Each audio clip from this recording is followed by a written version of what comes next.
I only woke up just 1 minute after my husband and got slapped across the face. I didn't cry. I got up quietly, picked up my brush and fixed my hair. Then I changed into clean clothes, tied my apron, and rushed to prepare breakfast for the whole family before he even left the bathroom.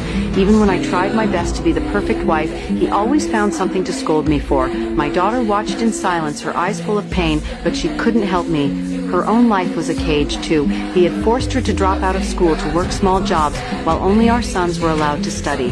I didn't sit at the table. I just stood and served everyone else quietly. After they left, my day was far from over. From the other room, my paralyzed father-in-law yelled for me. I went in and pulled open the curtains. His hands wandered toward me. I flinched, but I said nothing. I had 4 jobs to get through that day. The first was cleaning for a wealthy family. I watched their daughters wear beautiful clothes and go to school, things my own daughter could never have. But during dinner, when the lady of the house spoke up, her husband snapped at her, telling her not to interrupt. Even in that rich home, I realized women still had no real status. My second job was at an umbrella shop. I had to train a new apprentice who barely knew what he was doing. Then I learned he was making double my pay. When I asked why, the boss simply said, "Because he's a man." My third job was hotel laundry.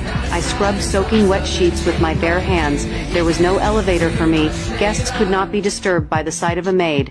That night, I walked home slowly, counting the few coins I had earned. I tucked them into my blouse, saving for my daughter's wedding dress.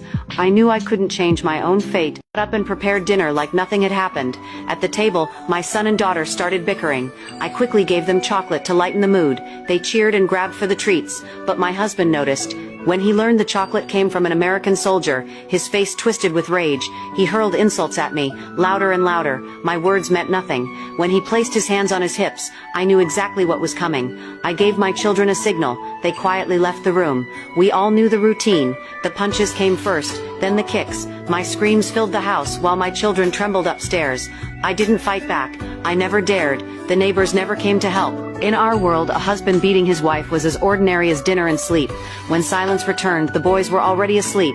Only my daughter was still awake, wide-eyed with fear. My husband changed into a fresh shirt, then ordered me to spray him with cologne before he went out for the night. After he left, I tended to my wounds quietly. My daughter came to me, and I forced a smile, pretending I was fine. But she saw the truth.